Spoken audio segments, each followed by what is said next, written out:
Bom dia, então, internacionalistas. Nossa 12ª aula da disciplina de História das Relações Internacionais na Guerra Fria.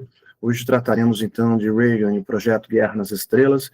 Eu reitero que o nosso encontro da semana que vem será muito importante, muito valioso, porque discutiremos o fim da Guerra Fria. Vamos discutir tanto as questões endógenas e exógenas para o fim dela, evidentemente, relativo ao esfacelamento da União Soviética.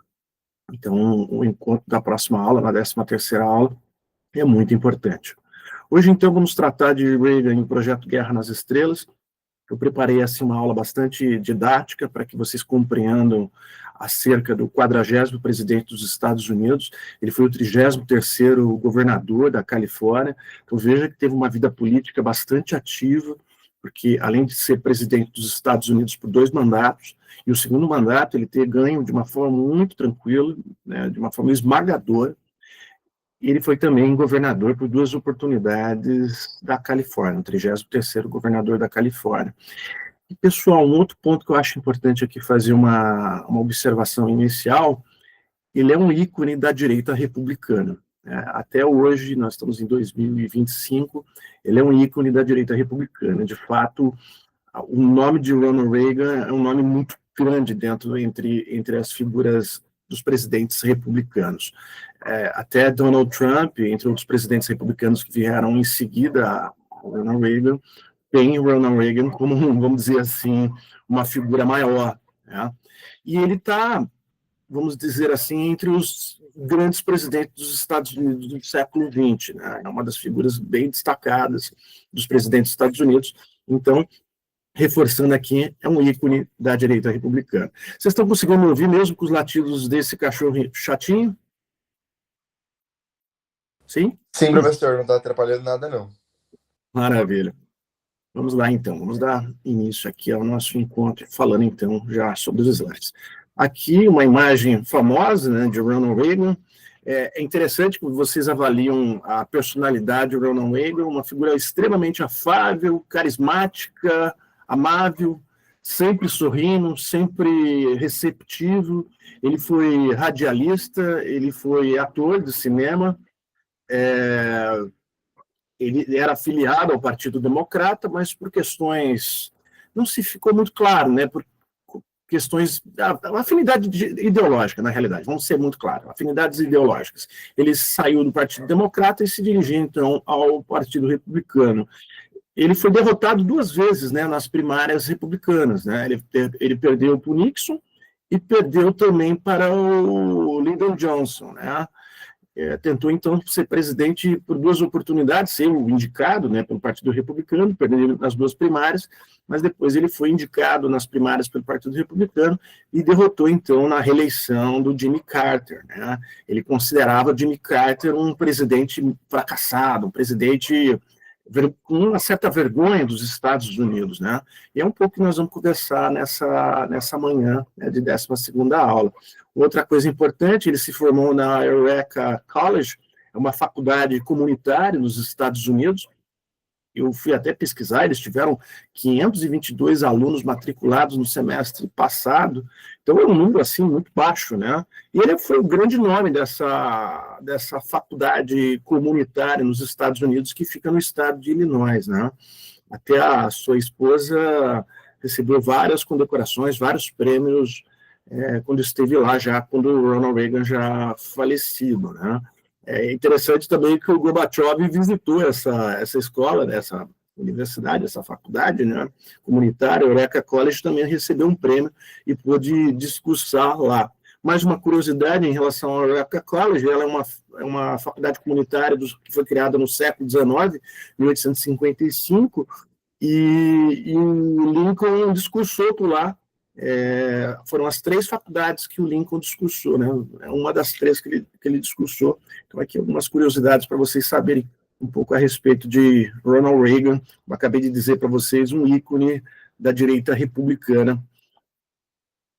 Bom, pessoal, os 2 livros que eu vou trabalhar nessa manhã com vocês, que fizeram parte para a preparação dessa aula, é o famoso, né, Diplomacia, do Kissinger, capítulo 30, como já tinha comentado com vocês, o fim da Guerra Fria, alguns elementos que estão presentes nesse capítulo, um pouco também do que terá desse capítulo eu vou discutir na semana que vem, com vocês, já de forma presencial, falando sobre o fim da Guerra Fria. E o outro livro é um livro assim que, em particular, eu gosto muito desse autor, Mark Lella, o progressista de ontem e do amanhã, e ele também faz algumas discussões a respeito da dispensação Roosevelt e a dispensação Reagan, que vai ser um pouco que nós vamos falar ao final do nosso encontro de hoje. Foram, então, os dois livros que, basicamente, me ajudaram, me auxiliaram para a preparação dessa aula, entre outras anotações, né, que eu tenho a respeito desse período e desse presidente dos Estados Unidos. Pessoal, achei interessante começar os slides aqui com essa citação do Kissinger, no livro dele, Diplomacia, que ele relata em primeira pessoa um encontro que ele teve entre os historiadores da Biblioteca do Congresso, e ele fez essa declaração a respeito de Ronald Reagan. Vamos fazer a leitura aqui. Quando a gente conversa com Reagan, fica pensando como terá ocorrido a alguém que ele deveria ser presidente ou mesmo governador. Como eu acabei de falar para vocês, ele foi o 40º presidente dos Estados Unidos e foi o 33º governador da Califórnia, um estado extremamente importante dos Estados Unidos, né? E ele, como disse para vocês, ele foi eleito 2 vezes presidente e 2 vezes governador da Califórnia. Mas prosseguindo aqui a frase do Kissinger. Mas o que vocês, historiadores, vão ter que explicar é como um homem anti-intelectual dominou a Califórnia por 8 anos e Washington há quase 7. Interessante, né, pessoal? Se Kissinger visse agora Donald Trump, né, governando os Estados Unidos, ele colocaria no mesmo patamar de anti-intelectualismo Donald Trump. Acredito que todos vocês devem concordar. Mas ele também ficou admirado, né, de Ronald Reagan conseguir ser governador da Califórnia por 2 mandatos e presidente dos Estados Unidos por 2 mandatos, tendo uma formação assim extremamente pobre, né, do ponto de vista intelectual. Como acabei de falar para vocês, ele era formado em Economia e Sociologia na Eureka College, uma faculdade comunitária bem modesta, né, para dizer o mínimo, né? Então, é uma formação assim, muito empobrecida do ponto de vista intelectual. Já tinha chamado a atenção de vocês que Kissinger admirava Frank Delano Roosevelt, admirava John F. Kennedy, admirava demais Nixon, mas aqui percebo no livro, no capítulo em especial, capítulo 30, que ele nutria uma certa desesperança em relação a Ronald Reagan. E ele não era uma voz única em relação a isso, pessoal. Ele não era uma voz única em relação a isso. Então, aqui, o que se já diz que é um presidente com a mais superficial das formações acadêmicas faria uma política externa de extraordinária coerência e relevância. Então, esse é um dos paradoxos da política internacional, né, pessoal? Um presidente com uma das mais superficiais formações acadêmicas, como acabei de apresentar para vocês, ele fará uma política externa muito coerente, muito relevante, e que tem um certo peso, que tem um certo impacto até os dias atuais. Até os dias atuais. Principalmente no que tange às guerras proxies, como vocês sabem, são as guerras indiretas, onde você manda para um mandato para tentar contrariar adversários, inimigos, estados que vamos dizer assim, balançar o poder em determinadas regiões geoestratégicas. Isso é uma das características, uma das peculiaridades da Guerra Fria, né? Tanto a União Soviética quanto os Estados Unidos fizeram muito uso desse expediente da guerras proxy, mas ficou muito notório, principalmente durante o governo de Ronald Reagan, usar esse expediente, desse estratagema, né, das guerras proxy, que é basicamente essa forma indireta de preparar combatentes contra o governo ali instalado, né? Então, essa é uma característica que ficou muito marcada, né, no governo de Ronald Reagan, dos Estados Unidos estarem se envolvendo nos conflitos internacionais das mais diferentes regiões com essa peculiaridade.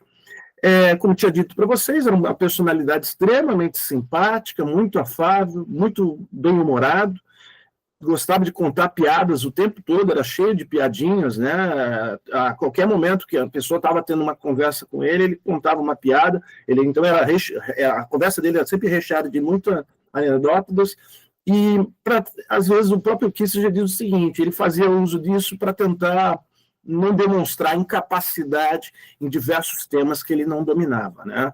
E ele cometia muitas gafes, pessoal, muitas gafes, Por exemplo, ele dizia, por exemplo, que Mikhail Gorbachev era muito parecido com o Bismarck, que os dois tiveram uma importância, um para a União Soviética, outra importância para a Alemanha, com o mesmo peso. Então ele comparava situações históricas assim extremamente esdrúxulas, né?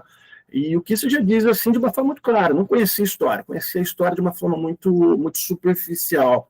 Então era uma pessoa assim com pouca cultura, anti-intelectual, uma formação muito pobre, né? Mas que vai ter essas características de ser uma figura populista, de ser uma figura carismática.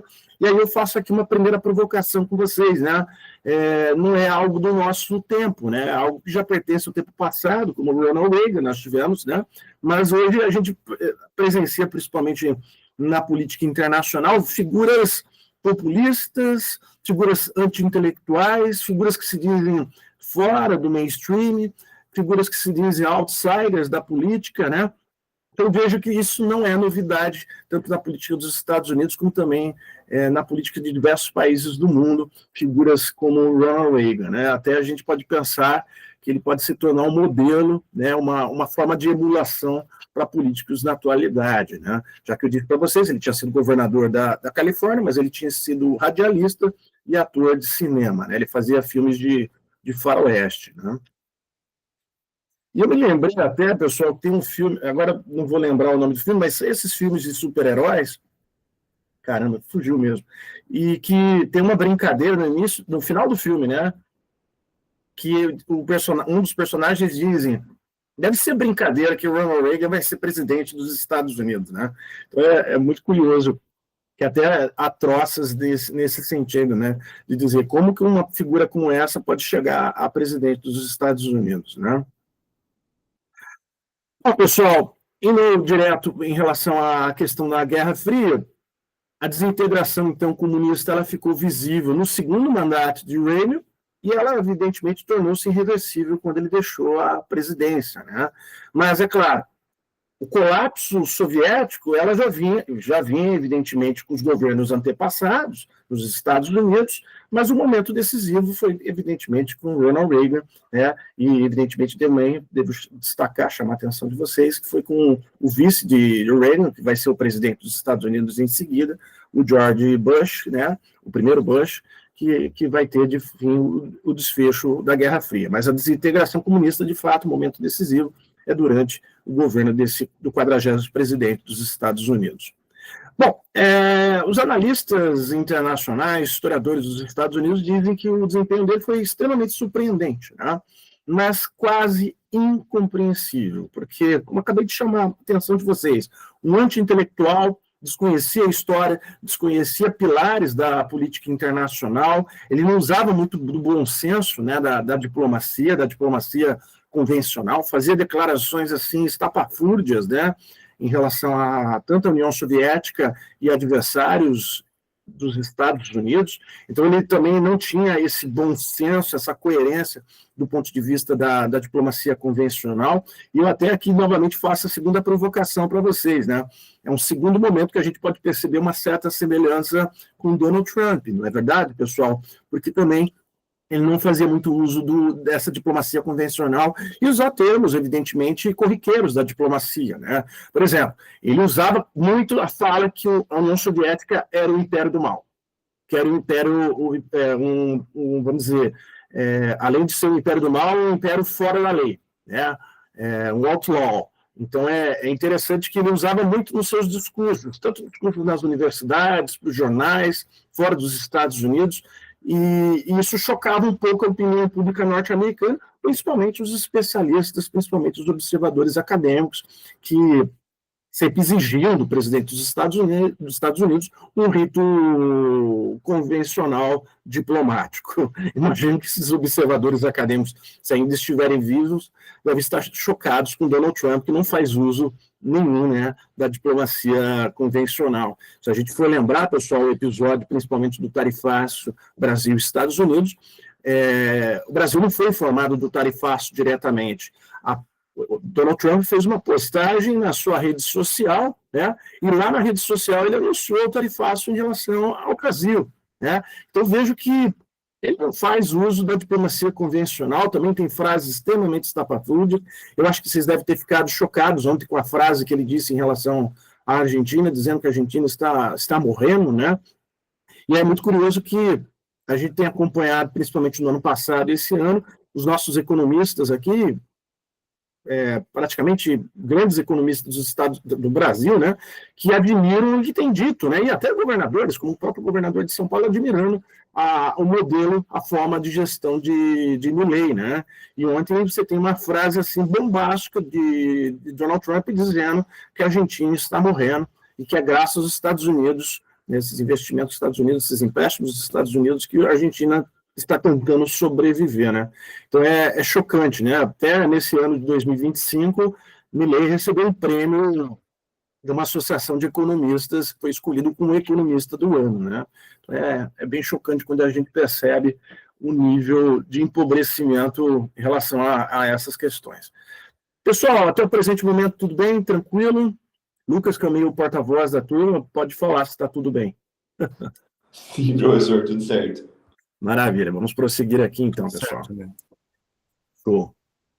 Bom, pessoal, como eu tinha dito para vocês, Ronald Reagan bateu forte no governo de Jimmy Carter. Ele derrotou, né, o presidente dos Estados Unidos, até o presidente dos Estados Unidos, que era Jimmy Carter, e que o Jimmy Carter ele era uma figura assim que dizia, olha, os Estados Unidos cometeram muitos erros ao longo do tempo. Ele fazia discursos nesse sentido, de admitir certas culpas, de admitir certas responsabilidades, né, assumindo então um papel importante dos Estados Unidos, mas também assumindo assim questões negativas em relação aos Estados Unidos, né, de um legado equivocado, de escolhas erradas que os presidentes fizeram. E o Ronald Reagan batia muito nesse discurso, que na visão de Ronald Reagan era um discurso extremamente derrotista, né? E então, por exemplo, o Ronald Reagan dizia, olha, eu defendo com unhas e dentes a história americana, porque nós somos a maior força da paz, né, de todo mundo, né? E então ele de certa forma, minimamente, pessoal, ele abraçava um pouco das ideias de Woodrow Wilson. Não vamos dizer assim completamente, mas é um pouco dessa ideia do excepcionalismo americano, ou seja, que os Estados Unidos são o farol da liberdade, que os Estados Unidos devem fazer do mundo a sua imagem e semelhança. Então ele batia muito nessa ideia dos Estados Unidos encarnar o bem, e de trazer o bem para a humanidade, né? Então, vários presidentes dos Estados Unidos ao longo do século XX tiveram essa característica, essa faceta de fazer esse discurso de excepcionalismo americano, e o Ronald Reagan também vai abraçar um pouco dessa ideia, né? Eu acho muito importante também, pessoal, que Ronald Reagan era presbiteriano, a Eureka College, onde ele estudou, né, ele fez a sua faculdade de Economia e Sociologia, também é cristã, de formação cristã. Então, os próprios discursos dele eram meio carregados, imbricados de uma certa religiosidade cristã. E então, acho que em alguns outros momentos e outras cadeiras a gente já conversou a respeito disso, ele promovia muito essa dialética, né, dos Estados Unidos serem o bem e os adversários dos Estados Unidos serem o mal, né, personificarem tudo que é mal, tudo que é ruim, tudo que é vilão, né. Então, ele fazia também um discurso nessa dialética de bem e mal, né? Quem é a favor dos Estados Unidos fazem parte do bem, da coligação do bem, quem faz parte da União Soviética fazem parte do mal. Então, veja que a própria dialética também dos discursos de Ronald Reagan vinham nessa identidade extremamente religiosa. E ele acreditava, de fato, numa visão meio apocalíptica, né? Uma visão do Armagedon, num possível desastre nuclear envolvendo, então, as duas superpotências. Então, vejo que os discursos dele são carregados dessa verve bastante religiosa de bem versus o mal, né? É muito interessante também, se vocês fizerem acompanhamento de boa parte dos discursos dele, tem isso presente, né? Então, é interessante essa característica, essa peculiaridade também de Ronald Reagan carregar muito na questão da religiosidade, né? Bom, aqui então, pessoal, como tinha dito para vocês, na sua primeira entrevista coletiva, ele descreveu a União Soviética como um império fora da lei, então um outlaw, né, e disposto a cometer a qualquer crime, mentir e trapacear a fim de alcançar os seus bons objetivos, né, os seus objetivos. Então, como tinha comentado já anteriormente com vocês, ele ignorava o bom senso diplomático convencional e supersimplificava as qualidades americanas, né? Então, sempre essa ideia de dialética, como eu acabei de falar para vocês, de bem e mal, de dizer que a União Soviética também estava ligada a um império fora da lei, um outlaw, né? Personificar o mal. Só que é muito interessante, eu já vou antecipar aqui, ele dizia que ao eles representarem o mal era muito mais pela questão da ignorância do que pela tradição. De que a União Soviética, na verdade, as pessoas, os líderes da União Soviética eram ignorantes. Eles cometiam um equívoco ao assumir o comunismo, né? E isso não era porque eles eram, vamos dizer assim, contrário aos Estados Unidos, contrário ao capitalismo, contrário ao liberalismo. Era mais pela questão de ignorância, né? Então, eles, tipo, a visão de Ronald Reagan, que a União Soviética, que a Rússia e seus satélites podiam ser convertidos ao capitalismo, às democracias liberais. Pessoal, isso é muito inovador, essa forma de conceber a União Soviética como uma contradição, como um equívoco, como algo que não faz parte da própria tradição da União Soviética, né? Não faz parte da própria tradição da Rússia. Porque se a gente for acompanhar a trajetória da nossa disciplina, quando nós fomos falar lá nos encontros iniciais, eu disse para vocês, principalmente no longo telegrama, né, do George Kennan, e depois no artigo da Foreign Affairs, né, ele se identificando com o X, que ele dizia que, na verdade, a União Soviética ela carregava uma tradição do czarismo em relação ao expansionismo, e principalmente era uma amálgama em relação a esse fervor ideológico comunista. Então, a União Soviética, na verdade, carregava essas duas heranças, uma tradição do expansionismo czarista e essa questão ideológica do comunismo, do socialismo, né? E é o seguinte, não, na verdade, eles são ignorantes, eles estão cometendo um equívoco ao escolher o comunismo, né, o socialismo, né, que, na verdade, eles precisam ser convertidos ao capitalismo, às democracias liberais. E eu, como presidente dos Estados Unidos, eu tenho esse dever, essa responsabilidade, essa missão. E se ele tinha esse entendimento em relação à União Soviética e, evidentemente, todos os seus satélites, ele também tinha em relação a todos os países que abraçavam, né, o comunismo, o socialismo. Vejam, pessoal, o Ronald Reagan é um anticomunista, e ele vai promover, então, essa ideia de que é possível converter comunistas, socialistas ao capitalismo e às democracias liberais. Bom, a gente conversou nas duas últimas aulas a respeito do governo Nixon, e como tinha chamado a atenção de vocês devem se lembrar que o governo Nixon iniciou o período de distensão, ou como nós conhecemos o termo, detente, né, de uma certa flexibilização nas relações entre Estados Unidos e União Soviética. Qual vai ser a característica do Ronald Reagan? Marcar o fim desse período da detente. E, novamente, fazendo o quê, pessoal? Reforçando uma nova Guerra Fria. Até alguns autores, pessoal, dizem que a Guerra Fria ela se intensificou a partir do governo dele, né? Tivemos, então, um momento de flexibilização no governo tanto de Nixon e depois do Lyndon Johnson, depois com o Jimmy Carter, e que, novamente, tivemos uma nova fase da Guerra Fria a partir do governo Ronald Reagan, né? Que é marcado por essas duas características que eu gostaria que vocês memorizassem, que é tanto a cruzada quanto a conversão. A conversão eu já tinha comentado com vocês, né, que é possível, na visão de Ronald Reagan, converter comunistas, socialistas em capitalistas, em democratas liberais, e a questão da cruzada, onde existir regimes comunistas, socialistas, e que possa ser feita uma cruzada de democracia, ou seja, a ideia da expansão, pessoal, da democracia dos direitos humanos, está muito ligada a esse governo desse 40º presidente dos Estados Unidos. E depois, né, nós vamos ter o George Bush, nós vamos ter o Bill Clinton, né? Depois nós vamos ter o George W. Bush, o filho do Bush primeiro, né? E depois nós vamos ter o Barack Obama, e depois Donald Trump, né? É interessante que essa ideia de cruzada, de levar, expandir democracia e direitos humanos, ela é reforçada com Ronald Reagan, e que, de certa forma, os presidentes dos Estados Unidos que vão sucedê-lo vão seguir um pouco dessa linha, né?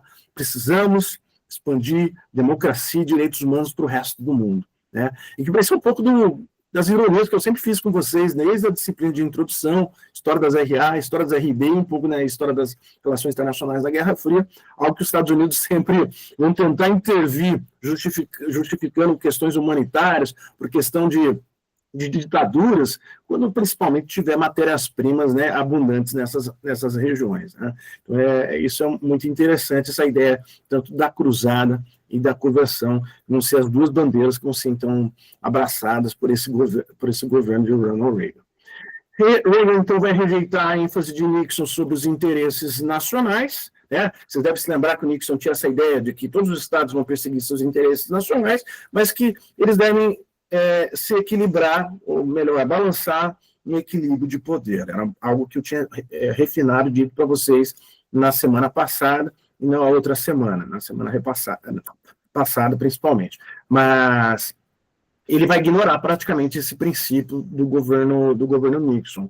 E principalmente vai rejeitar, assim, de uma forma muito, muito grande, né, em relação ao acanhamento do Jimmy Carter, de reconhecer os erros dos Estados Unidos. Ele achava, como tinha dito já para vocês, esse discurso extremamente derrotista. Então, praticamente, os dois presidentes que antecederam, né, o governo de Ronald Reagan, ele vai ignorar esses princípios pilares, tanto do reconhecimento de erros dos Estados Unidos, do Jimmy Carter, e principalmente essa ideia de equilíbrio de poder, de perseguição dos interesses nacionais do Nixon. Né? Então, veja que são peculiaridades, né, do governo de Ronald Reagan.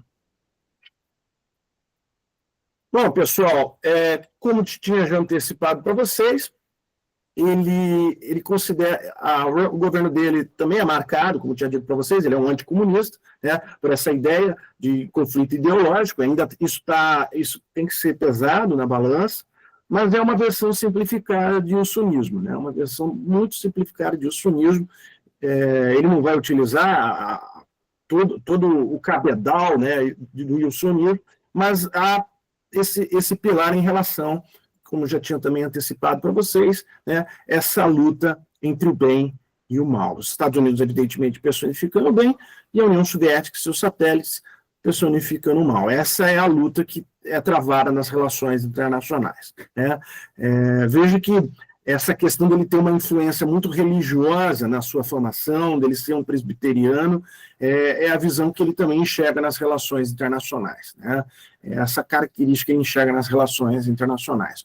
E aqui, novamente, pontuando, reforçando, como é um pouco da minha característica de didática pedagógica, sempre estar repetindo, né, reiterando os elementos, a intransigência comunista era fruto de ignorância e equívoco, antes do que má vontade e hostilidade proposital. Até então é interessante aqui fazer um paralelo, como já tinha dito para vocês, diferente do que dizia o George Kennan, era uma hostilidade proposital, né? Isso está presente tanto no longo telegrama, quanto também no artigo da Foreign Affairs. Pessoal, por que eu estou relembrando isso? Porque é daí que nasce a estratégia de contenção. George Kennan é o grande mentor intelectual da estratégia de contenção. Você tem um presidente, ao final da Guerra Fria, que vai dizer, não, a gente pode convertê-los em democratas, a gente pode convertê-los em capitalistas. Né? Então, veja que é uma certa originalidade na visão de Ronald Reagan em relação a essa questão, e um pouco do que foi baseado, né, foi embasado a estratégia de contenção norte-americana elaborada pelo seu mentor, né, um dos reis magos, que é o George Kennan. Bom, pessoal, agora vamos para uma segunda parte da aula, já que fiz todo esse esboço, né, de uma forma, evidentemente, muito generalista, mas para vocês terem mais ou menos uma ideia de como foi a política externa de Ronald Reagan. Então, aqui destacando alguns elementos: a cruzada, a conversão, a questão desse fervor ideológico baseado muito nessa visão de bem versus do mal, esse quarto aspecto que acabei de destacar para vocês, que o comunismo, o socialismo que é abraçado pela Rússia e pelos seus satélites, na realidade, faz parte de um grande equívoco, faz parte de uma ignorância por parte deles, e que, nesse sentido, é possível convertê-los. Mas, aqui pontuando, que seria a nossa segunda parte da aula, 9 horas agora, é a cruzada republicana. Como tinha dito para vocês, isso vai ser um pouco do pilar que vai estar presente no governo de Ronald Reagan, mas que vai se tornar mais refinado, sofisticado, os governos, principalmente que vão sucedê-lo. Vamos expandir democracia e direitos humanos para todo mundo. Aqui, então, pontualmente, eu queria chamar a atenção de vocês de dois países. O governo de Chile, de Pinochet, que o Ronald Reagan vai exigir que lá sejam feitas reformas, que haja plebiscito e que haja eleições livres. Interessante, né, pessoal? Os Estados Unidos que foram responsáveis diretamente ou indiretamente, se vocês quiserem suavizar o papel dos Estados Unidos nas ditaduras militares na América do Sul, foram os grandes mentores de todo esse processo de ditaduras por 2, 3 décadas, eles vão ser também responsáveis de pressionar, e aí como um fator exógeno, para que os países principalmente da América do Sul comecem a entrar num processo de democracia. Então, alguns autores, principalmente Kissinger, entre outros autores, vão dizer o fator exógeno para iniciar esse processo de abertura democrática em boa parte dos países da América do Sul também é por pressão dos Estados Unidos. Então, aquele país que foi responsável por iniciar as ditaduras militares, ao final também da Guerra Fria, também vai ser o responsável para uma pressão internacional para que haja o início de eleições livres, de democracia, de reformas e de plebiscito. É muito curioso, né? Aí vocês percebam, né? Aquilo que eu sempre gosto de falar para vocês, discurso oficial, discurso oficioso e um pouco do cinismo e hipocrisia das grandes potências, né? Certas circunstâncias são convenientes para cada contexto histórico. E a gente pode perceber, em relação a esse comportamento bastante ambivalente dos Estados Unidos em momentos distintos. Nos anos 60 e 70, somos a favor das ditaduras militares, porque temos que expulsar o fantasma do comunismo. Não podemos permitir que outros regimes na América do Sul, na América Latina, se tornem comunistas. Vamos afastar. Isso nos anos 60, nos anos 70. Agora a gente percebe, nos anos 80, e início dos anos 90, os Estados Unidos pressionando para que todos esses países que passaram por ditaduras militares se tornem agora regimes democráticos, né? Então é bastante assim paradoxal esse comportamento dos Estados Unidos. O que é conveniente para cada momento, a gente vai pressionar por uma coisa ou pela outra, né?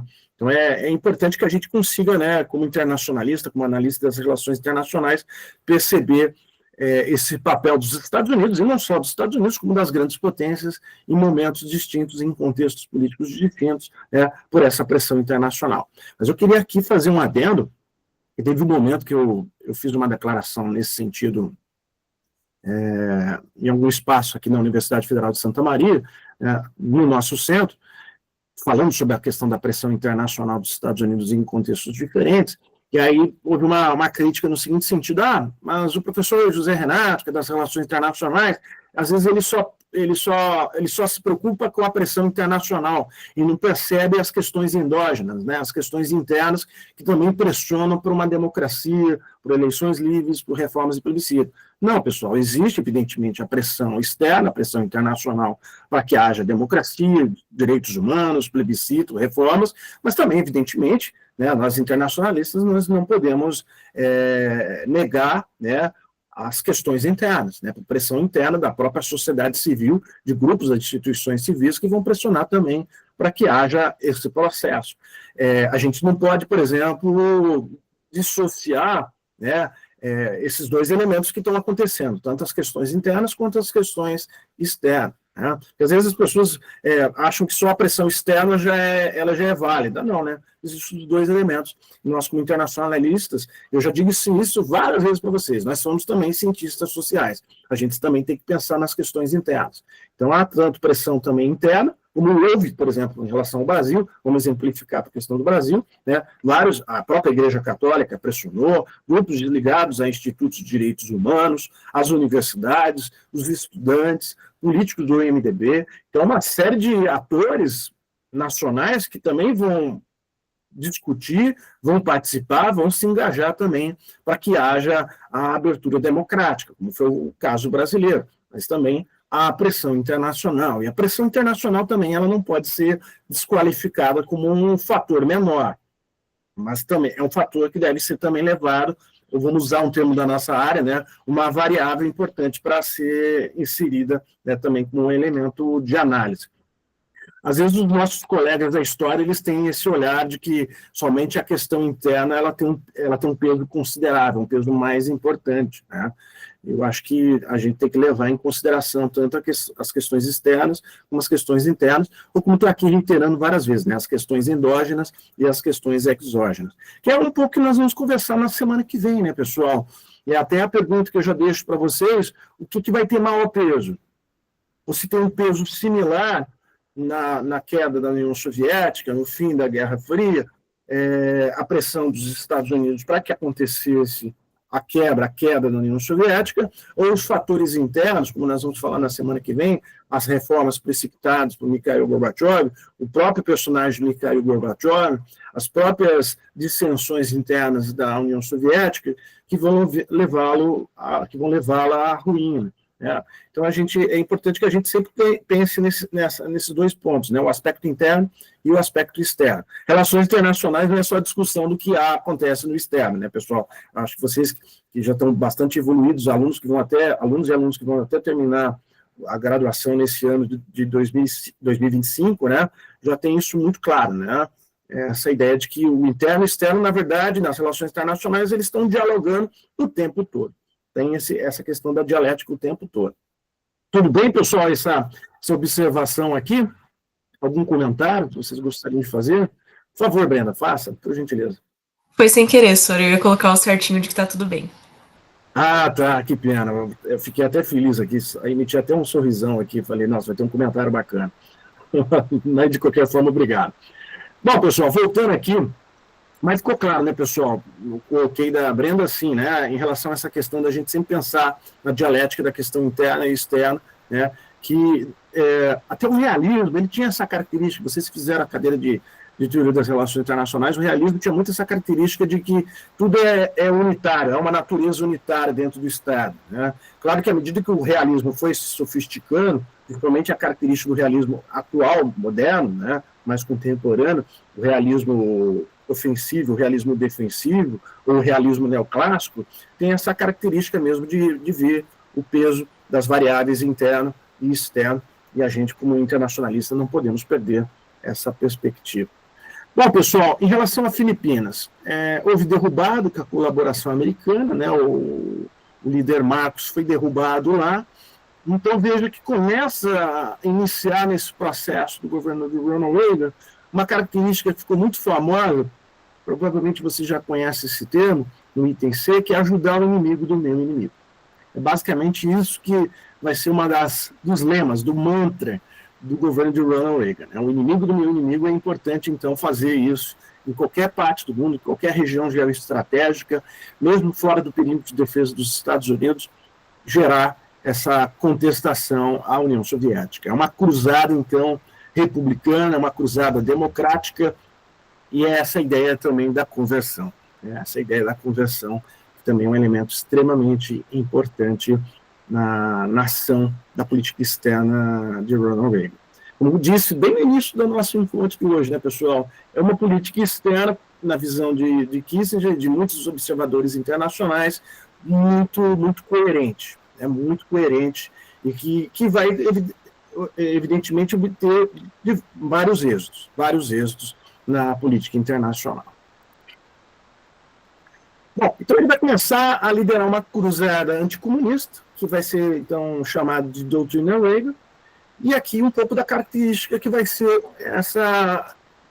essa guerra proxy, né, que é um pouco da característica desse governo. Né? Ele vai financiar grupos armados ao redor do mundo, como paramilitares em Honduras, além de oferecer apoios às políticas repressoras de vários presidentes latino-americanos. Né? Então, é muito curioso, né? Em determinado momento ele vai ajudar a reforçar a repressão dentro de países que passavam por ditaduras militares, mas ao final também ele vai pressionar para que essas ditaduras militares sejam derrubadas, né? E inicia um processo de abertura democrática. Então, uma característica assim, muito paradoxal, muito ambivalente, né, dos Estados Unidos, né, de ter essa característica de ser uma cruzada anticomunista e de perceber, olha, aquele país agora ele pode começar a iniciar um processo de abertura democrática, que o medo do comunismo, o fantasma do comunismo já está bastante distante. Né? Isso, então, também um ponto importante a chamar a atenção de vocês. Então, o sinal verde de Reagan girava em torno de um bem maior, combater a influência da União Soviética. E ele vai dar uma olhada, pessoal, muito atento à América Latina. Ele vai estar muito atento ao que está acontecendo na América Latina. Se eu chamei a atenção de vocês em diversos momentos, desculpem, nessa cadeira, né? Nós começamos lá com Frank Delano Roosevelt, aí nós tivemos Harry Truman, depois nós vamos ter o Eisenhower, nós vamos ter o governo Kennedy, nós vamos ter depois o governo Kennedy, o Lyndon Johnson, né? Depois nós vamos ter o governo do Nixon, né? Depois nós vamos ter o governo do Gerald Ford, depois nós vamos ter o governo do Jimmy Carter, e vamos chegar agora com o Ronald Reagan. Em vários momentos nessa cadeira, nessa disciplina, vocês devem ter se lembrado que eu acho que só um momento que os Estados Unidos observam com uma certa atenção a América Latina é no governo do Kennedy, né? Tem uma política externa voltada para a América Latina, algo nesse sentido, de se construir algo nesse sentido, né? Mas é bem curioso que a gente pode observar de todos esses presidentes dos Estados Unidos, até o 40º presidente dos Estados Unidos, que é o que nós estamos falando agora, que praticamente eles ignorando o que está acontecendo na América Latina. É o incidente em Cuba, em 59, né, e principalmente a crise dos mísseis de 62, que vai chamar o olhar dos Estados Unidos para a América Latina. Mas, e é claro, depois, vai ter todas as ditaduras militares, que os Estados Unidos vão fazer parte desse projeto, né, a Operação Condor, principalmente do Chile, mas novamente vai ter um olhar assim, vislumbrando o que está acontecendo na América Latina, novamente sendo reforçado a partir, principalmente, do governo de Ronald Reagan. Até chama a atenção de vocês, né, pessoal, quando a gente faz discussões no seguinte sentido, acho que já até deve ser a turma de 2023, que eu fazia perguntas. Qual que é a prioridade dos Estados Unidos? Quais são as regiões geoestratégicas mais vitais para o interesse norte-americano? E aí houve algumas discussões, né, de que se a América Latina estava no 3º, no 4º, 5º lugar, ou seja, longe da prioridade dos Estados Unidos hoje, no governo de Donald Trump. E houve discussões muito interessantes nesse sentido, né, de dizer, olha, não está lá no último lugar, não está no penúltimo lugar, não, está adiante, né. Então, a gente pode até chamar atenção, né, pessoal, esse embate que nós tivemos nos Estados Unidos e Brasil, e agora essa situação que a gente está acompanhando nessas 3 últimas semanas em relação aos Estados Unidos e Venezuela. Alguns analistas sendo bastante pessimistas que a tensão pode crescer cada vez mais, outros dizendo que não, vai ficar nesse patamar que nós estamos assistindo. Mas a gente pode chamar a atenção que o olhar dos Estados Unidos no governo de Donald Trump não é muito parecido com o que foi no governo de Joe Biden. A gente já pode assinalar isso. Não é a mesma postura, não é o mesmo comportamento, né?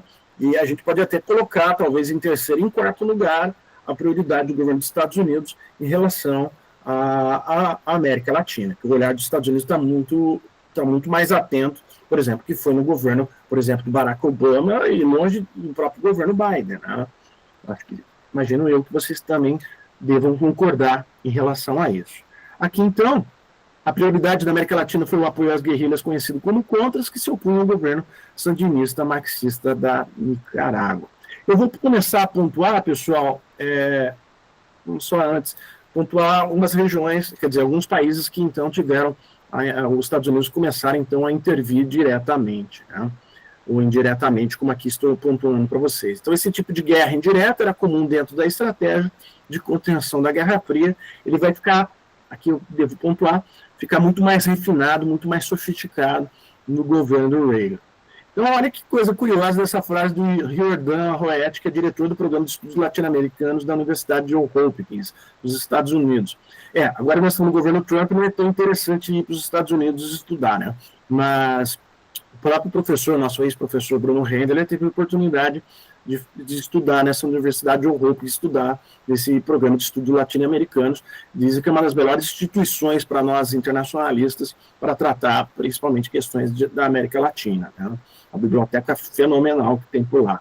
Então é muito curioso que, diz o Riordan Roet, que o legado do Reagan foi positivo para a América Latina, que a participação dele no processo exógeno de consolidação da democracia está ligado ao governo dele, né? Mas, novamente, aqui, pessoal, reforçando, a gente não pode ignorar os aspectos internos que também têm a sua importância, ou uma importância ainda maior. Tá bom?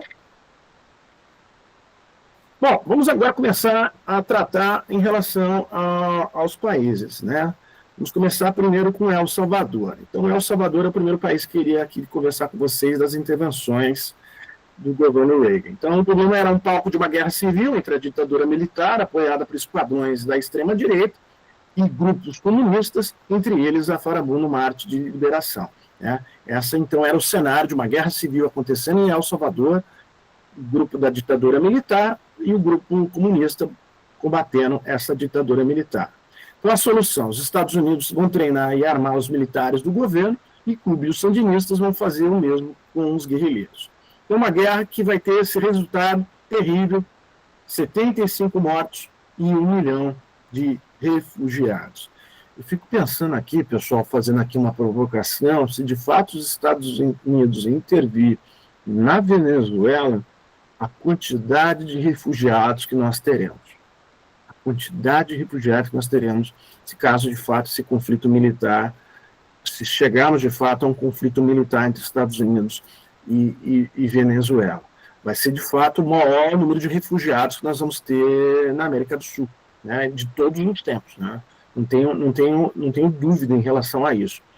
Atualmente, o número que dizem, né, a estimativa é de 7,7, né, do governo Maduro, né? Já é um número extremamente altíssimo, né, pessoal? É o maior, um dos maiores fluxos, né, de refugiados de todo o mundo, né? Mas imagine uma guerra, o que geraria de número de refugiados caso de fato isso ocorrer.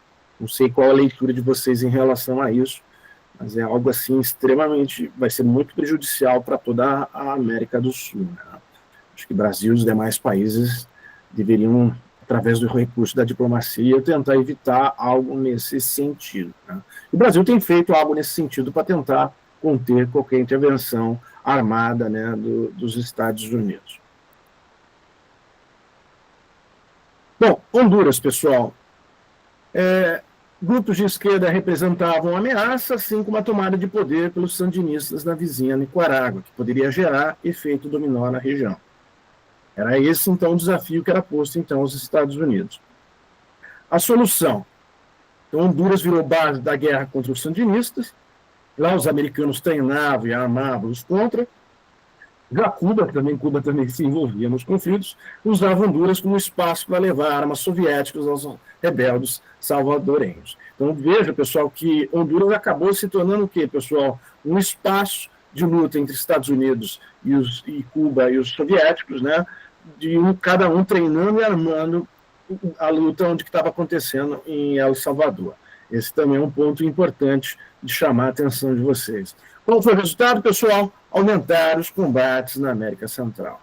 Vocês estão percebendo, pessoal, que praticamente onde os Estados Unidos estão intervindo, principalmente nessa região, em especial, vai gerando o quê, pessoal? Grandes perdas humanas, grandes perdas materiais e gerando cada vez mais combate, um combate que parecia longe de um desfecho, né? Isso basicamente que vai ser a atuação dos Estados Unidos nessa região, pessoal. Tá, já tinha falado então sobre Honduras. Vamos então para Nicarágua, que é um dos casos mais interessantes também, né, pessoal? Então, Nicarágua. Em 1979, a Frente Sandinista de Liberação Nacional de Cuba Marxista derrubou o líder Anastácio Somoza, cuja família governava o país por décadas, né? Esse também é um caso bastante emblemático da Nicarágua. Então, a solução: Reagan tentou desestabilizar os sandinistas financiando grupos armados, os contra, e o dinheiro provinha de venda ilegal de armas ao Irã. Até muito curioso, pessoal, que isso vai ser um dos grandes escândalos políticos do governo Reagan, né, de ele estar armando ilegalmente o Irã, que, como vocês já sabem, já tinha passado, né, já tinham derrubado, né, o Shah por lá, e era um governo extremamente anti-Estados Unidos, mas mesmo assim os Estados Unidos venderam armas para o Irã, né, na tentativa de resgatar os americanos que ainda estavam no Irã, né, em Teherã, e principalmente isso veio a público, esse escândalo, mas a opinião pública norte-americana perdoou o presidente dos Estados Unidos, né? É muito curioso como que a opinião pública era muito a favor de Ronald Reagan. Eu comecei a nossa aula, o nosso encontro de hoje, chamando a atenção de vocês. Ele era uma figura extremamente simpática, uma figura extremamente carismática, e ele tinha, de fato, a opinião pública a seu favor, mesmo com erros na política internacional, como esse erro de vender armas ilegalmente, algo assim extremamente negativo. Resultado em relação à Nicarágua, cerca de 50 mil mortos. Veja, pessoal, novamente reiterando, né, muitas perdas humanas, muitas perdas materiais, é esse o resultado dessa política externa de Ronald Reagan. Eu estou aqui, claro, fazendo uma visão crítica em relação a essa política externa dele, que para muitos analistas, principalmente norte-americanos, eles viam como bem-sucedida, né, já que foi um momento decisivo para a queda da União Soviética. Granada, pessoal, é muito curioso, né, pessoal? Um país que tem, quer dizer, o território de 340 quilômetros quadrados, um país muito pequenininho, sofreu invasão dos Estados Unidos no dia 25 de outubro, né? E o que eu queria chamar a atenção de vocês, 63% da opinião pública dos Estados Unidos foram a favor dessa invasão em Granada. Sabe qual era a justificativa, pessoal, para a invasão de Granada? A preocupação com jovens estudantes universitários dos Estados Unidos. A justificativa dos Estados Unidos foi essa. O temor, né, de jovens universitários serem mortos, né, em Granada. Essa foi a justificativa que os Estados Unidos utilizou para a invasão de Granada. E é muito curioso, pessoal, que 2 dias antes dessa invasão, como eu acabei de ressaltar para vocês, no dia 25 de outubro, os Estados Unidos tinham sofrido um atentado em Beirute, no Líbano, né, as Forças Multinacional da Paz haviam sofrido esse ataque e morreram 242 americanos. Então, essa base no Líbano, né, essa Força Multinacional da Paz, sofreu esse atentado terrorista, de um terrorista suicida, e 2 dias antes. E aí os Estados Unidos praticamente fazem essa intervenção armada, essa intervenção em Granada, com apoio, com endosso da opinião pública dos Estados Unidos. Como disse para vocês, 63%. Aí uma frase aqui que eu queria cunhar com vocês: nada nas relações internacionais é por acaso, tudo tem uma justificativa, né? E, como acabei de reiterar para vocês, 2 dias antes eles tinham sofrido essa perda gigantesca de soldados americanos, 242, e aí, claro, vão invadir Granada, né? Bernard Coard, líder de uma facção radical marxista, New Deal, deu um golpe contra o ministro Maurício Bishop, em 1983, que já era um governo de esquerda, só que ele era menos radical. Ele vai ser derrubado, então, por uma esquerda mais radical. Reagan vai invadir a ilha com 8 mil soldados americanos, que vão se aliar a 300 de países caribenhos. Do outro lado estavam 1.500 militares de Granada e 600 de Cuba, que vão jogar a toalha. Vão ser cerca de 100 mortos, em comparação com os demais conflitos que acabei de apontar para vocês, foi um número bem reduzido, né? Teve até soldados americanos mortos, mas praticamente foi uma intervenção armada, vou colocar entre aspas, bem sucedida, né? Mas, novamente, colocando aqui para vocês, né? 2 dias antes eles tinham sofrido esse ataque em Beirute, no Líbano, e aí esse plano que já estava evidentemente arquitetado, tramado, foi posto em prática, né? Isso é um ponto importante também de chamar a atenção de vocês. Bom, aqui então vamos para essa questão do projeto Guerra nas Estrelas, que eu quero na semana que vem, de forma presencial, reforçar um pouco desses elementos, mas hoje então só pincelar rapidamente o que era esse projeto Guerra nas Estrelas, pessoal. Era tornar, e era o discurso que Ronald Reagan fazia, de tornar as armas nucleares mais impotentes e obsoletas. Então ele fez esse discurso que gerou certo calafrio no Kremlin, de criar um grande guarda-chuva nuclear, de proteger os Estados Unidos e seus países aliados, né, dessas armas nucleares, e pensando que isso seria muito bem sucedido. Era uma ideia de ter uma defesa 100% eficaz, que ficou baseada, então, nesse termo em inglês, Strategic Defense Initiative, né? De fato, o projeto nunca saiu do papel, pessoal. O projeto nunca saiu do papel, mas o Ronald Reagan lançou esse desafio para a comunidade científica nos Estados Unidos. Claro que na semana que vem eu vou reforçar um pouco dessas discussões, desse debate interno dos Estados Unidos e de como que isso foi evoluindo até chegar a Ronald Reagan com essa ideia de tentar criar um grande guarda-chuva nuclear, né, protegendo os Estados Unidos e seus aliados. Então, pessoal, um escudo espacial para interceptar os mísseis nucleares soviéticos. O projeto nunca saiu do papel, mas o que foi importante para os Estados Unidos quando ele lançou essa ideia?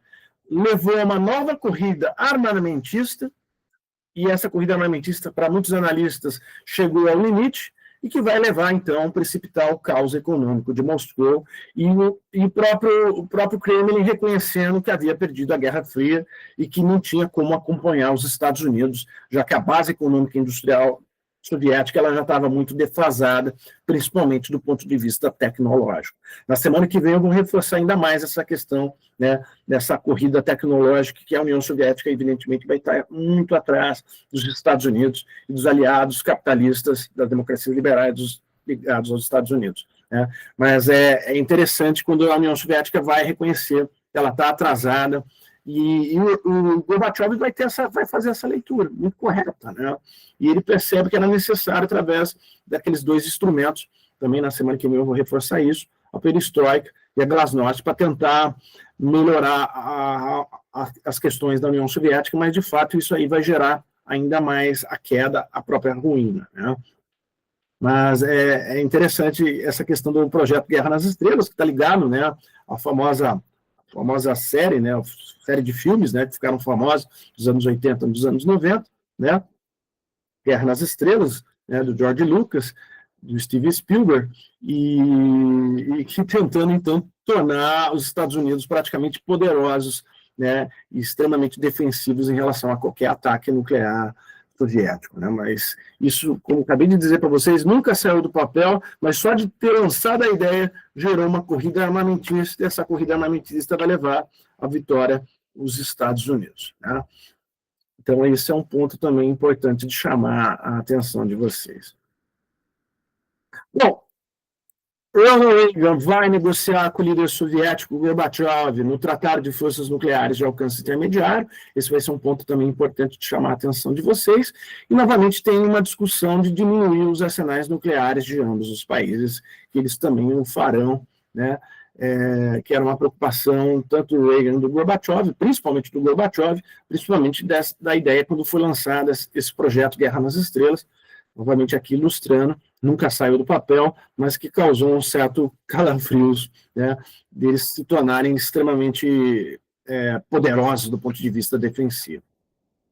O desafiar o Gorbachev a derrubar o Muro de Berlim, ele vai fazer um discurso muito famoso no portão de Brandenburgo, né, em Berlim, e, como vocês sabem, logo após o fim do mandato do Ronald Reagan, o Muro de Berlim vai ser derrubado, e a União Soviética vai entrar em colapso pouco depois, né? Então, é muito interessante essa questão do Ronald Reagan ter esses encontros com o Gorbachev, fazer esse discurso no portão de Brandenburgo, em Berlim, e depois, como vocês sabem, conhecem a história, o Muro de Berlim, de fato, vai ser derrubado, dando, então, fim à Guerra Fria, e depois a própria ruína da União Soviética, né? Ponto importante também de destacar para vocês. Bom, já indo para os nossos finalmente, Reagan vai ser considerado, como tinha dito para vocês, um ícone entre os republicanos. Ele ocupa lugar de destaque nas classificações históricas dos presidentes dos Estados Unidos, e ele vai ser a figura-chave para o renascimento ideológico da direita norte-americana, né? A direita norte-americana que a gente conhece tem, claro, uma característica diferente desse período, mas ela tem uma certa ligação, né, com esse personagem que eu destaquei no nosso encontro de hoje, né? Então, o mandato dele vai ter esse reforço, e até hoje ele vai ser um ícone, né, da direita republicana norte-americana, né? Os presidentes que vão segui-lo, né, nós vamos ter o vice-presidente, depois vai ser eleito, muito na esteira dele, né, pessoal? Muito do êxito de Ronald Reagan, principalmente do ponto de vista interno, porque ele vai cortar impostos, ele vai ser um governo neoliberal, a economia norte-americana vai crescer bastante, e aí vai criar também uma ideia de que os republicanos servem para a economia e os democratas para a política externa, para a política internacional, vai criar um pouco dessa mística, né, de que os republicanos sempre são muito bons para a economia norte-americana. Há registro, por exemplo, de crescimento de 7,5%, uma das menores taxas de desemprego também no governo de Ronald Reagan. Ele, como governador já da Califórnia, ele já tinha sido muito bem sucedido, diminuindo bastante o déficit público, né, do governo da Califórnia. O que chama atenção é que ele corta impostos, um discurso muito individualista, pouco solidário em relação à sociedade norte-americana. Isso vai contaminar a direita republicana norte-americana, né? Mas o déficit público dos Estados Unidos vão crescer demais no governo dele, né? Mas vai se criar essa ideia de que, do ponto de vista econômico, ele foi muito bem sucedido, né? Do ponto de vista interno. Aqui, então, eu queria trazer para vocês algo que eu achei interessante, até um texto que eu estou escrevendo, rabiscando para a Lex Legal Brasil, que em relação ao legado de Roosevelt, o legado de Ronald Reagan, e discutir um pouco a presença agora do presidente Donald Trump 2.0. Né? Mas eu queria aqui ilustrar para vocês, até vocês terem uma ideia, né, a respeito desses elementos. Aqui, pessoal. Então, o legado de Roosevelt, né, que a gente começou até a nossa disciplina com ele, né? Com esse presidente dos Estados Unidos.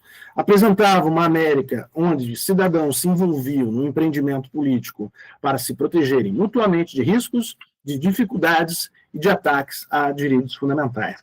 Curioso, né, pessoal? Como vocês tiveram com o professor Posati, né, nas disciplinas de direito, então a proteção do direito fundamental de primeira, de segunda e de terceira geração que vão estar presentes no legado de Roosevelt, né? A defesa, então, desses direitos fundamentais da própria Constituição dos Estados Unidos. Quais eram as palavras de ordem do governo de Roosevelt?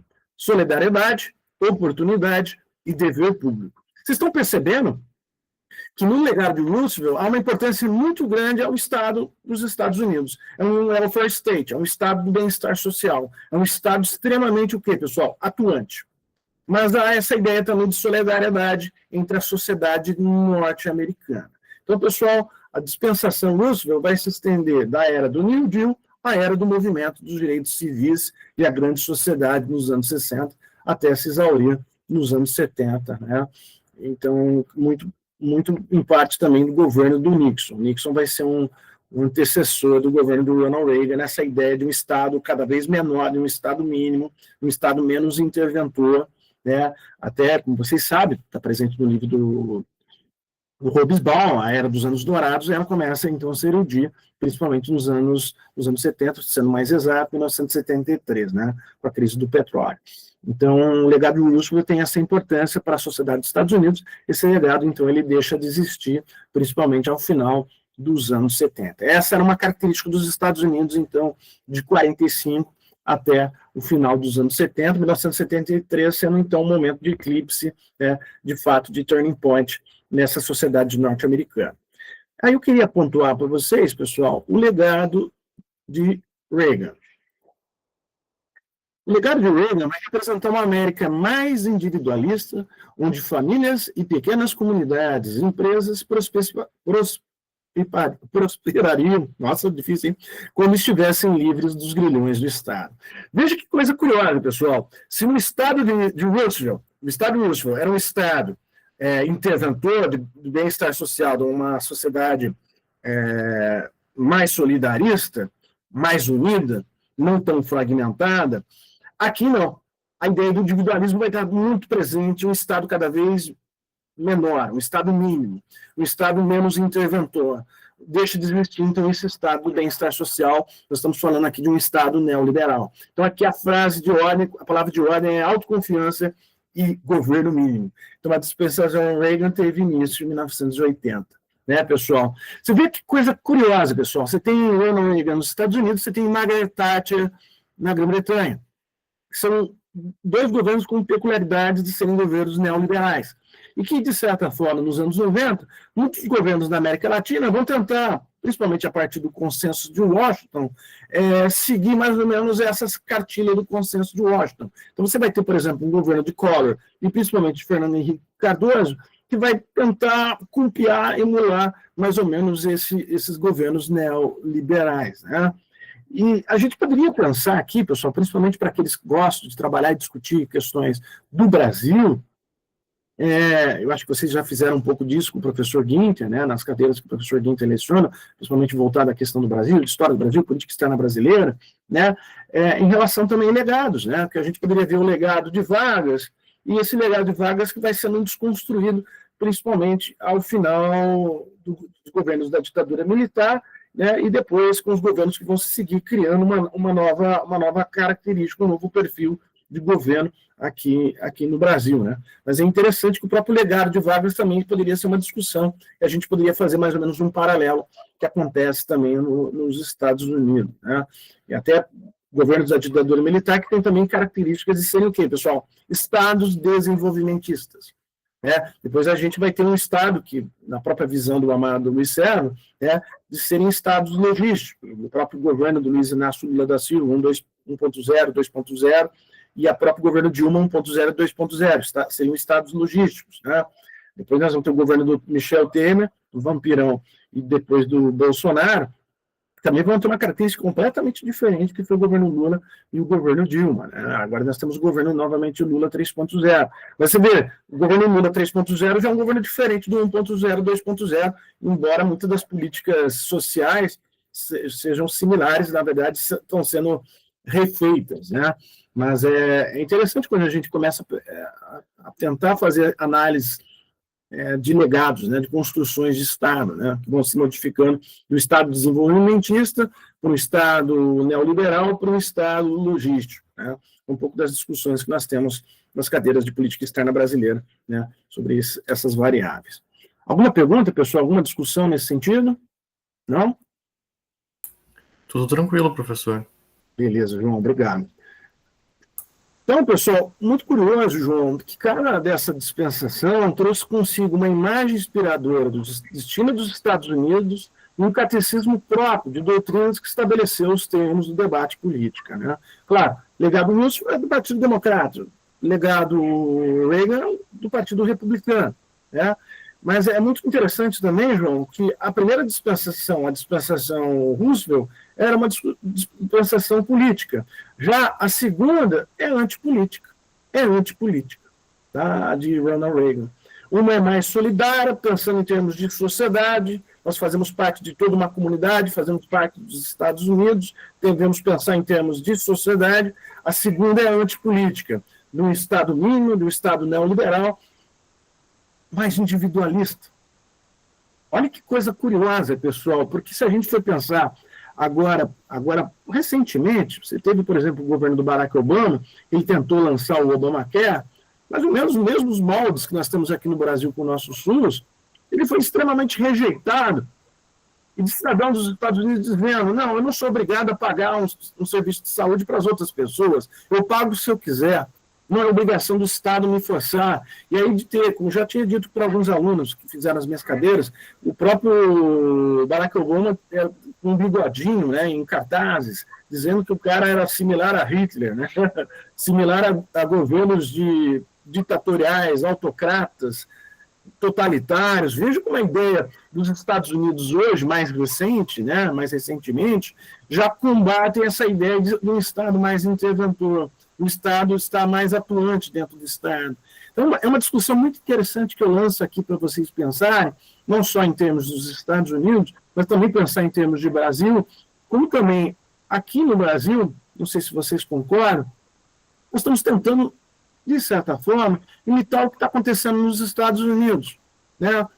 Nossa sociedade, principalmente os partidos de direita, né? O governo do próprio Bolsonaro tinha um pouco desse perfil, de tentar imitar um pouco do que acontece lá no debate dos Estados Unidos, de repetir políticas dos Estados Unidos, principalmente na questão do quê, pessoal? Das armas, não é verdade? Um Estado menos interventor, dessa ideia de solidariedade não existir. Lembra da questão da pandemia, da questão das máscaras? E pessoas dizendo, eu uso a máscara se eu quiser, eu me protejo a minha família se eu quiser, eu tomo vacina se eu quiser. Veja que a própria discussão desse individualismo, mas está feia a briga aqui, do hiperindividualismo é muito grande dentro do Brasil. Né? Então, esses dois aspectos, esses dois exemplos que eu queria pegar para vocês, né? Na pandemia, tanto relativa à máscara, relativa à questão da vacina, e principalmente a questão das armas, né? Que é um pouco tentando imitar e emular um pouco o que acontece nos Estados Unidos, né? Pessoal, novamente eu repito essa frase, eu acho que vocês devem usar essa frase também. Nada é coincidência, nada é obra do acaso na política, né? Principalmente pensando em política nacional e política internacional. Tudo tem um porquê, tudo tem uma razão, né? Como essas intervenções que os Estados Unidos, por exemplo, fizeram nesses locais que eu chamei a atenção de vocês, Honduras, El Salvador e Granada, né? E principalmente essa questão também atual, mais atual, nós podemos pensar em termos de política, de líderes políticos brasileiros, principalmente ligados à direita, tem posturas e discursos muito parecidos com líderes de direita nos Estados Unidos e fora também dos Estados Unidos, né? Se a gente for pensar, Donald Trump, Milley, Bolsonaro, entre outras figuras, seguiram mais ou menos a mesma linha, né? E é até interessante que nós tivemos trabalhos de TCC nos últimos anos que visualizaram, né? Encontros que acontecem nos Estados Unidos dessa nova direita no mundo, né? Então, é um aspecto muito interessante para a gente discutir, para a gente pensar, para a gente escrever sobre isso, pensar a atualidade das relações internacionais. Uma pergunta que eu faço para vocês, aí eu deixo à vontade quem queira se expressar, queira comentar. Nós estamos vivendo hoje, com Donald Trump, a antipolítica nos Estados Unidos? Ou seja, o legado de Reagan ele é muito mais impactante hoje nos Estados Unidos do que o legado de Roosevelt. De fato, o legado de Roosevelt ele entrou num processo de decadência total, e hoje a gente pode enxergar essa antipolítica cada vez mais notória dentro da sociedade norte-americana. O que vocês acham? Já que eu acho que ninguém vai falar, eu vou chamar. João, ele já veio, se apresentou. Bom. Ah, tá. Não, tu ia tocar a bola para mim. Tá. Eu acho, na verdade, o que eu já acabei lendo, enfim, sobre o governo do Reagan é que ele representa uma renovação ali no Partido Republicano, né? É a primeira vez, então, e como o senhor está trazendo na aula, assim, de trazer essa ideia do neocon, né, do neoliberalismo com o conservadorismo. O que eu acho que o Donald Trump está fazendo é, na verdade, destruindo o legado, pro bem ou pro mal, do próprio Reagan, assim, sabe?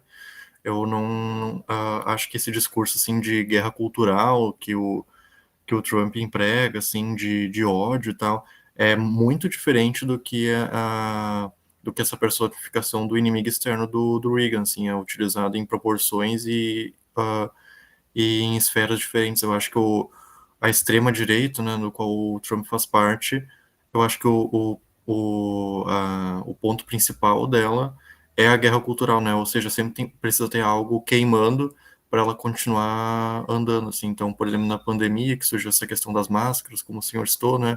Isso foi a força motriz para essa guerra cultural continuar acontecendo, enfim, essa divisão do eu e do eles, e o eles que merece ser destruído, né? Então, eu acho que o próprio legado, assim, do Reagan tá sendo destruído e tal, tanto que tem alegações, né, de pessoas de dentro do Partido Republicano que têm discordâncias do Trump, que não concordam com, que são mais alinhados, assim, a gente pode dizer, a esse legado do Reagan, né, que assumiu o Partido Republicano, e que são perseguidos pelos trumpistas, assim, sabe?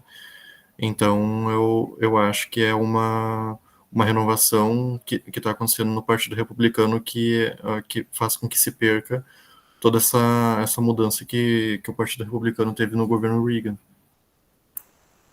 Maravilha, João. O meu artigo vem nesse sentido. Depois, evidentemente, eu mando para vocês, mas então, legado Roosevelt, legado Reagan, e seria uma nova construção com essa terceira, vamos dizer, essa terceira perspectiva agora com Donald Trump, né? Então, lembra, não sei se mostrei aqui para vocês, mostrei sim, aqui eu tinha dito, a dispensação Reagan teve início em 1980, a outra eu disse que se exauriu nos anos 70. Aqui vocês perceberam que eu não falei o final dela. Eu vou mais ou menos na mesma linha sua, João, na mesma linha que está chegando ao fim, de fato, essa dispensação Reagan, né? E provavelmente isso evidentemente vai ter um impacto, vai ter consequências essa questão de Donald Trump, né? Até para ele ter sido a figura praticamente elevada, né, como o líder e se tornar presidente dos Estados Unidos novamente, né? E os republicanos praticamente não contestando, né? Então esse é um ponto importante, eu acho que é importante a gente pensar nessa questão. Mas alguém gostaria de fazer algum comentário em relação a isso? Discordam de mim, do João? Gostaria de complementar algo que nós falamos na aula de hoje? Até deixa eu perguntar o que vocês acharam da aula de hoje, o encontro de hoje. Desculpem ser novamente remoto, semana que vem as 2 últimas aulas a gente vai fazer de forma presencial. Mas eu pergunto, foi positivo o nosso encontro de hoje em relação a toda essa ilustração do governo do Reagan? Perfeito, então, Sim, pessoal. professor. Maravilha, obrigado, João. Lucas, não queria fazer um comentário, não, meu querido? Não. Tá certo, então, pessoal. Novamente, agradecer a todos vocês. Semana que vem a gente retorna presencialmente. Fiz, então, a gravação da nossa aula, do nosso encontro de hoje. Interessante que, então, semana que vem, o que eu pretendo falar? Sobre o fim da Guerra Fria, sobre fatores endógenos, fatores exógenos. Então, falar muito dessas questões. Pois não, Bárbara, por gentileza. Ah, é? É isso? É isso que vocês queriam comentar? Pode falar, Bárbara. Eu não sei, vocês olharam no calendário? Chequem isso para mim, alguém. E aí a gente confirma. Senão a gente também, depois eu vejo. Eu não sabia disso, não me lembrava. Prof, eu não sei se a Bárbara ia falar disso, mas a princípio o calendário prevê feriado do dia do servidor público, então tá, segunda e terça, dia 27 e 28. 27 e 28, não me lembrava disso, Gabi. Então a gente só retorna em... Ah, não tá funcionando. É basicamente isso, Bárbara? Que você iria falar? Ah, perfeito, perfeito. Então tá certo, voltamos dia 18 de novembro, não é um longo tempo. Tá certo, então, pessoal, a gente se vê dia 18 de novembro, com as provas devidamente corrigidas. Espero que a disciplina tenha sido minimamente satisfatória. Nossa disciplina de História das Relações Internacionais da Guerra Fria, eu vejo como bem sucedido, né? Eu acho que vocês vão sair com uma boa formação. Se não fizeram a leitura dos textos, os textos estão disponíveis no Moodle, né? E aí eu acho que muitos de vocês vão ter possibilidade de se não fazer a leitura, de ter tido um aprendizado, né, a respeito desse período, que eu acho que é um período importante para nós na disciplina de Relações Internacionais. E é uma disciplina também muito importante porque a prova do ENAD, né, João, muitas questões também estão ligadas a esse período, a esse contexto histórico, né? E aqueles Oxalá que também queiram fazer a prova de admissão, a concurso de admissão à carreira diplomática, muitas também as questões estão ligadas a esse período, a esse momento. Tá bom, pessoal? Novamente agradecer, desejar para vocês uma excelente terça-feira. A gente retorna no dia 18 de novembro, é sempre um prazer tê-los por aqui. Até mais, valeu. Obrigado, hein? Tchau, professor. Até mais. Tchau, professor. Tchau, prof. Tchau, professor.